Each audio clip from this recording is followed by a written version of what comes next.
Imagine que estamos iniciando uma jornada de estudo, caminhando passo a passo por um tema que tem gerado debates intensos ao longo dos séculos: o dom de línguas e a confusão religiosa dos últimos dias. Antes de avançarmos para uma análise profunda, precisamos visualizar o cenário em que esses debates surgem. Vivemos em um tempo marcado por inúmeras práticas religiosas, interpretações divergentes das Escrituras e movimentos que afirmam possuir manifestações extraordinárias do Espírito Santo. Em meio a tantas vozes e sinais, torna-se crucial voltar às Escrituras e perguntar: o que a Bíblia realmente ensina? Com esse propósito, vamos explorar o dom de línguas como apresentado na Bíblia, observando como ele difere das práticas religiosas modernas, especialmente no pentecostalismo e neopentecostalismo. Esta narração foi elaborada para facilitar o entendimento e auxiliar em estudos teológicos. O dom de línguas e a confusão religiosa dos últimos dias. O surgimento do pentecostalismo, uma breve viagem no tempo. Visualize o início do século XX. Nos Estados Unidos, mais precisamente na Rua Azusa, um movimento religioso começa a ganhar força. Sob a liderança de William Seymour, pessoas se reúnem afirmando experimentar manifestações intensas do Espírito Santo, incluindo o famoso falar em línguas. Esse evento se tornou o marco do pentecostalismo moderno. À medida que o movimento crescia, surgiram também ramificações conhecidas como neopentecostais, que ampliaram ainda mais as manifestações estáticas, como profecias espontâneas, supostas línguas angelicais e práticas de libertação e guerra espiritual. Mas surge então a pergunta que guia nossa reflexão: o fenômeno moderno corresponde ao ensino bíblico? Ao compararmos essas práticas com o que é apresentado em Atos dos Apóstolos, percebemos diferenças profundas. O dom de línguas em Atos, línguas reais, compreensíveis. Para entender Atos 2, imagine Jerusalém durante a festa de Pentecostes. A cidade está cheia, abarrotada de judeus vindos de diferentes partes do Império Romano. Cada grupo fala sua própria língua e carrega seus costumes regionais. É nesse cenário multicultural que o Espírito Santo se manifesta. Quando os apóstolos começam a falar em línguas, algo extraordinário acontece. Cada estrangeiro os escuta falar em seu próprio idioma de nascimento. Atos 2, 6, 8. Cada um os ouvia falar na sua própria língua. E todos pasmavam e se maravilhavam, dizendo uns aos outros: pois que? Não são galileus todos estes homens que estão falando? Como, pois, os ouvimos cada um na nossa própria língua, em que somos nascidos? Aqui fica evidente: não eram sons estáticos, nem palavras desconexas. Eram idiomas humanos reais, usados por Deus para comunicar o Evangelho a todas aquelas nações presentes. Quem recebeu o dom? O foco nos apóstolos. Continuando nossa narrativa, imagine o grupo apostólico reunido, assim como descrito no capítulo anterior de Atos. O texto bíblico é claro ao dizer que foram eles que receberam o dom e começaram a falar em outras línguas. Atos 2, 1, 4.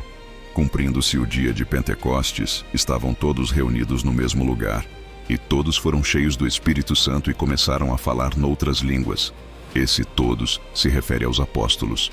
Isso explica por que Pedro, logo depois, se levanta como porta-voz e interpreta espiritualmente o acontecimento. Para que servia o dom?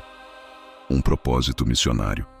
O objetivo do dom de línguas em Atos não era gerar emoção, êxtase ou um tipo de linguagem celestial. Sua função era clara: comunicar o Evangelho a judeus de várias nações. Atos 2:5. Anunciar as grandezas de Deus de forma compreensível. Atos 2:11. Ser uma ferramenta missionária para alcançar povos diversos.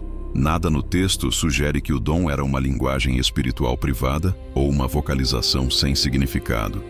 E as línguas dos anjos? A hipérbole de Paulo. Alguns defendem que existe uma língua angelical usada nos cultos modernos, baseando-se em uma passagem conhecida. Mas ao examinarmos o contexto, percebemos que Paulo usa hipérbole, uma figura retórica. 1 Coríntios 13, 1, 3. Ainda que eu falasse as línguas dos homens e dos anjos, ainda que tivesse toda a fé, ainda que distribuísse toda a minha fortuna, Paulo obviamente não fazia literalmente todas essas coisas. Ele exagera intencionalmente para destacar um ponto: nem o maior dos dons tem valor se não houver amor. Além disso, quando anjos aparecem na Bíblia, sempre se comunicam em idiomas humanos, jamais em murmúrios estáticos ou frases incompreensíveis. A confusão religiosa dos últimos dias, alertas que ecoam. Agora imagine um mundo tomado por inúmeras vozes religiosas, mestres que ensinam doutrinas distorcidas, milagres enganadores, sinais e profecias que parecem verdadeiros, mas conduzem ao erro. A Bíblia nos adverte repetidamente sobre isso. Jesus disse, Mateus 24:5, porque muitos virão em meu nome dizendo, eu sou o Cristo, e enganarão a muitos. E ainda, Mateus 24:24, porque surgirão falsos cristos e falsos profetas, e farão tão grandes sinais e prodígios, que se possível fora, enganariam até os escolhidos. Paulo acrescenta, 2 Timóteo 4:3, porque virá tempo em que não suportarão a sã doutrina, mas, tendo comichão nos ouvidos, amontoarão para si doutores conforme as suas próprias concupiscências. E alerta a igreja, Atos 20:29. Eu sei que depois da minha partida, entrarão no meio de vós lobos cruéis, que não pouparão o rebanho. Pedro reforça, 2 Pedro 2:1. Entre o povo houve falsos profetas, como entre vós haverá também falsos mestres, que introduzirão encobertamente heresias destruidoras. E o Apocalipse descreve a grande confusão espiritual que tomará as nações.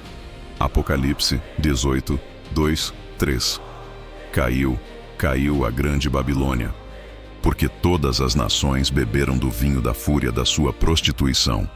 Conclusão: a luz da palavra em meio à confusão. Ao final desta narração, fica claro que o dom de línguas apresentado na Bíblia é muito diferente da prática comum nas igrejas pentecostais e neopentecostais. Enquanto o dom bíblico consistia em idiomas humanos, claros e com propósito missionário, o fenômeno moderno é frequentemente marcado por sons ininteligíveis sem objetivo linguístico. Combinado a isso, a Bíblia nos alerta sobre a confusão espiritual dos últimos dias. Um tempo marcado por falsos mestres, doutrinas distorcidas e sinais enganosos. Diante desse cenário, somos chamados a permanecer firmes na palavra, discernindo corretamente os dons espirituais e preservando a fé tal como foi ensinada pelos apóstolos.